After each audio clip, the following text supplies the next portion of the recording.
¿Cómo están, traders? Espero que se encuentren todos de maravilla. En este video vamos a ordenar, vamos a hacer la famosa tier list de las mejores estrategias de trading según mi criterio. Capaz que vos tenés otro criterio, está perfecto, anda a escribírmelo en la caja de comentarios.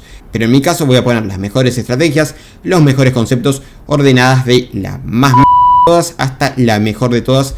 Nuevamente te repito, según mi opinión. Vamos a empezar con las divergencias. Esto es algo que no todo el mundo lo conoce, no todo el mundo habla. Considero yo que está bastante bien, pero puede llegar a ser bastante confuso. Para el que no lo sepa, lo voy a explicar de forma muy rápida. Es algo que no está pasando lo mismo en el gráfico del precio y en algún indicador o en algún otro gráfico que sea correlativo con el precio. Por ejemplo, en este caso te voy a dar el ejemplo del euro dólar y el indicador RSI. Acá en el precio, por ejemplo, vemos que hay una bajada de acá hasta acá, pero acá en el RSI, si te fijas con mucho cuidado, vemos que en realidad no hay una bajada, y debería haberla, sino que hay una pequeña subida, muy pequeña. Pero ahí está la subida. Vamos a hacer un poquito más de zoom, a ver si se nota más. Eso es una divergencia, que no pasa lo mismo en el gráfico y no pasa lo mismo en el indicador o gráfico correlativo. Entonces, gracias a esta divergencia que nosotros encontramos, podríamos llegar con alguna otra confluencia a decir que el precio, en lugar de caer, se va a dar la vuelta, ¿no? Hacer una cosa como esta. Esto puede estar bastante bueno para analizar, pero una contra que le veo es que es bastante subjetivo. Es decir, capaz que acá está el punto, pero en realidad este punto acá del RSI sí que sigue cayendo hasta ahí, por ejemplo, y ahí sí que ya estaría una línea para abajo, al igual que esto, y en realidad no habría divergencia. Es decir, primero vos viste una divergencia, pero en realidad después cayó, y en realidad al final no terminó siendo una divergencia. Así que yo considero que es bastante ambiguo. Yo lo pondría como algo que está más o menos, sirve para tener en cuenta, pero no podés tener una estrategia completamente con esto. Lo segundo, el Fibonacci. El Fibonacci me pasa un poco lo mismo. El Fibonacci es lo siguiente, para los que no lo sepan, igual supongo que todo el mundo lo sabe, pero yo lo voy a comentar por las dudas. Fibonacci tenemos varias líneas y trazamos desde un máximo hasta un mínimo, o desde un mínimo hasta un máximo, y nos va a tirar varios valores, 0.50, 0.62, 0.79. De hecho tenemos muchos más valores, pero yo desactivé muchos porque no me interesan y dejé los que mayormente el precio suele rebotar. Pero bueno, se busca que en el Fibonacci, trazando desde un máximo hasta un mínimo, por ejemplo, el precio rebote en alguno de estos puntos. Y de hecho acá rebotó un poquito, acá rebotó mínimamente y acá rebotó bastante. Pero, ¿qué pasa? Que justamente eso, el precio puede rebotar en este punto o en este o en este. No sabes con exactitud en dónde va a rebotar el precio, y no es que hay dos opciones, hay bastantes opciones. En este caso hay tres opciones, y eso porque borré un montón de opciones más. Así que esto también me parece que es bastante ambiguo, no me da demasiada confianza, pero podría estar bastante bien para tener en cuenta con alguna otra estrategia, alguna otra confluencia. Indicadores, yo lamentablemente no la veo. Esto es con los que todo el mundo, literalmente todo el mundo, inicia en el trading, descubre el trading y después va a ver un indicador que le dice dónde comprar, dónde vender, etcétera, etcétera. Y la verdad que absolutamente todos los indicadores van con lag, por lo que a mí personalmente no me gustan para nada los indicadores, salvo algunas excepciones como puede ser el RSI, por ejemplo. Pero por lo general no me gustan los indicadores. Además, en TradingView, por ejemplo, en la pestaña indicadores, comunidad, hay un montón de personas que crean indicadores personalizados y después te aparece un video en YouTube que vos ves, no, el mejor indicador que visualice el futuro. Gente, ningún indicador va a ver el futuro. Si fuera así, ya todo el mundo fuese millonario y no estarían las estadísticas de que la mayoría pierde plata en el trading. Así que, gente, por favor, cuidado con los indicadores que usan. Acuérdense que al principio parece que funcionan bien, pero generalmente todos tienen algún nivel de lag. Así que por esas razones yo los indicadores los pondría en basura completamente. No sirven para absolutamente nada, solamente les va a hacer ruido en el gráfico. Las kill zones, lo más clave de todo. ¿Por qué? Porque es algo de lo que no puedes dudar, es el horario de las sesiones. Recordemos, acá tengo un video igual donde te explico cuál es el mejor horario para hacer trading. Es este horario de acá, horario Argentina. Y para mí es algo de lo más clave de todo, porque es algo de lo que no se puede dudar. Es decir, en estos horarios que están establecidos es cuando las grandes instituciones, los grandes bancos, etcétera, de cada país empiezan a hacer transacciones y empiezan a mover el mercado. Incluso hay un algoritmo, que es el algoritmo interbancario, que es el que mueve el mercado y pasa exactamente en estos horarios. No es algo que puede ser que pase, sino que pasa en esos horarios. Es así y es así, no es que yo lo digo, búsquenlo en internet si no me creen. Así que por ser algo que es indudable completamente, yo lo pondría en God. O sea, para mí es lo mejor de todo porque es algo que es indudable. Es en esos horarios y es en esos horarios. Nadie te va a decir que es lo contrario, nadie va a ver un patrón o alguien va a ver otro patrón, sino que es así, indudable. Así que yo lo pondría en God. Después, la liquidez. La liquidez viene también con ese algoritmo interbancario, porque todos sabemos, o que están en este canal supongo que lo saben, que el algoritmo manipula esos puntos de liquidez, manipula esos puntos de máximos y de mínimos. Por eso, en este punto, por ejemplo, se manipuló este máximo de acá, se manipuló, se fue para arriba el precio, y apenas se fue para arriba, después se fue para el lado contrario, porque ese algoritmo interbancario así funciona. Lo mismo pasa con otros puntos de liquidez más chiquititos, como por ejemplo este de acá, que había un mínimo, pumba, lo liquida y se va para arriba. Lo mismo pasa con esos. Ahora, es algo que es innegable, la mayoría de los casos funciona así, el precio supera un máximo o un mínimo y se va para el lado contrario. Pero puede ser que no siempre funcione, puede ser que sea algo ambiguo también porque no todos los máximos y los mínimos tienen la misma importancia. Este máximo de acá, por ejemplo, es mucho más importante que este mínimo acá. Si te activo las sesiones lo vas a ver. Vemos que este era el máximo absoluto de la sesión de Londres y este era el mínimo absoluto de la sesión de Londres y este no era el mínimo de mínimo, sino que, como te digo, era este.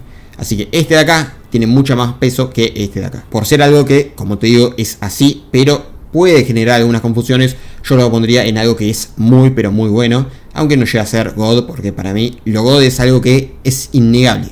Es así, nadie te dice lo contrario. Después, la media móvil. La media móvil es un indicador, sí, yo dije que los indicadores iban con retraso y no es la excepción en la media móvil, pero yo creo que más que como estrategia te sirve como complemento de una estrategia. Sobre todo si todavía no tenés bien afinada la vista, vos podés poner, por ejemplo, una media móvil de 200 periodos, 20 periodos, 50 periodos, no importa la cantidad de periodos, pero para darte una idea de si el precio está por encima o está por debajo de esa media. En esta parte vos capaz que ves esto y ves una tendencia lateral, pero si vos pones la media móvil, realmente te vas a dar cuenta que el precio está por encima de la media, entonces está más alcista que bajista. Por esto es bastante bueno tenerlo en cuenta, pero yo personalmente no lo usaría en una estrategia, a menos que quieras una estrategia más automatizada, más con bots. En MetaTrader, por ejemplo, yo no lo usaría. Me parece que iría un poco en medio de estos dos, como que está bueno, pero es como que más o menos, no sirve demasiado más que como alguna confluencia. Yo lo pondría en el medio si sería posible, pero vamos a ponerlo como que no llega a estar realmente bueno. RSI, otro indicador, este es mi indicador favorito.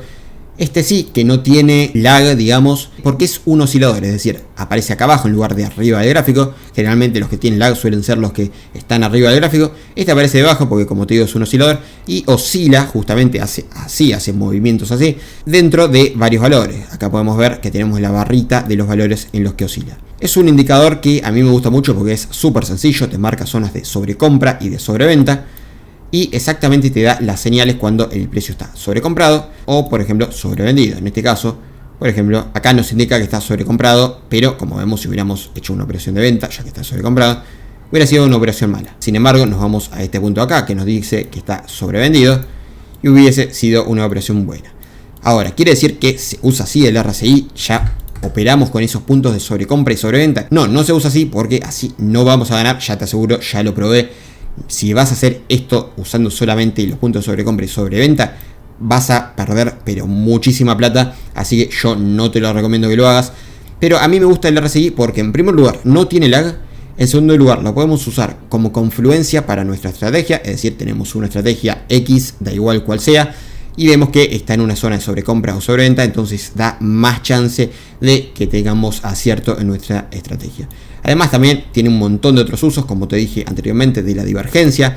Tiene también otros usos, como por ejemplo de que la barrita esta central pase a la media del RSI, entonces indica que tiene fuerza alcista, o que también pase por debajo de la barrita esta, lo que indica que tiene fuerza bajista. El RSI tiene un montón de truquitos, tiene un montón de usos y sobre todo no tiene prácticamente lag, así que por eso a mí me gusta y lo uso como indicador.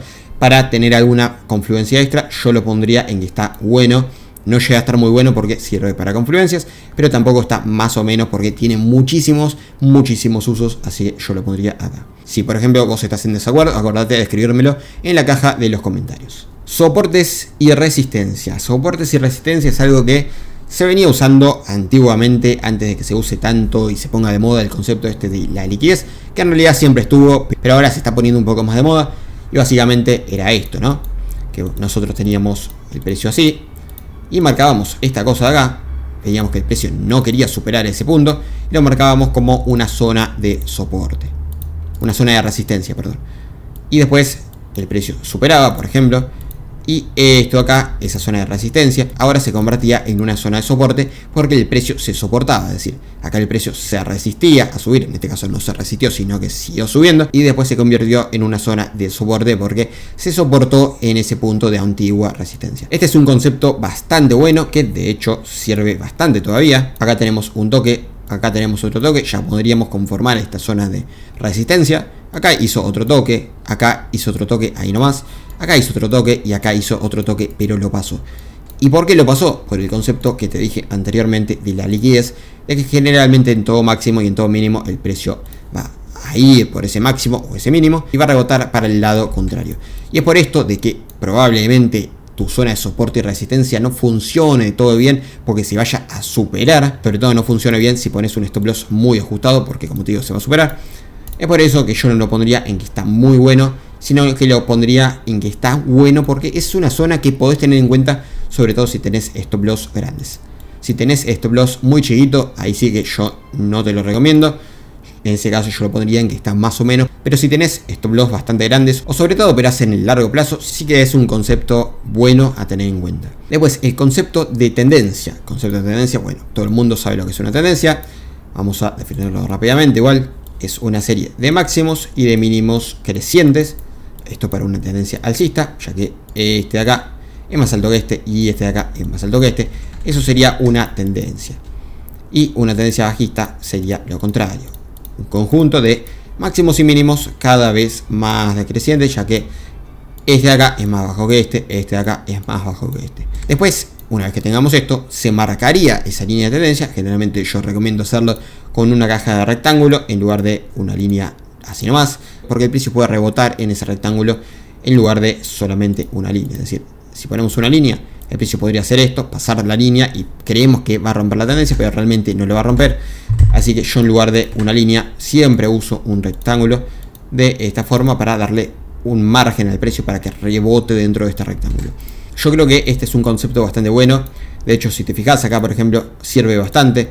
Mirá acá cómo rebotó el precio. Acá teníamos un punto, 2 puntos, ya con 2 puntos podemos marcar esa línea de tendencia. Mirá cómo rebotó una tercera vez, una cuarta vez e incluso una quinta vez. Yo creo que es bastante útil este concepto y sobre todo mezclarlo con el concepto de liquidez. Por ejemplo, en este punto acá, donde el precio no solamente llegó a esta línea de tendencia, sino que también tenía liquidez de este pequeño máximo. Se mezclaron las dos cosas y el precio subió con toda la fuerza. Este concepto para mí no le llega a la liquidez, sino que yo lo pondría en bueno, y no le llega por el hecho de que quizás en lo que yo veo una tendencia alcista, en este caso, vos te vas en el gráfico, le sacás zoom, digamos, vos le sacás zoom al gráfico y realmente vos estás viendo una tendencia bajista que podría ser, por ejemplo, esta de acá. Y entonces por esa ambigüedad de que yo veo una tendencia quizás alcista y vos una bajista, que yo no lo tomo como algo muy pero muy bueno.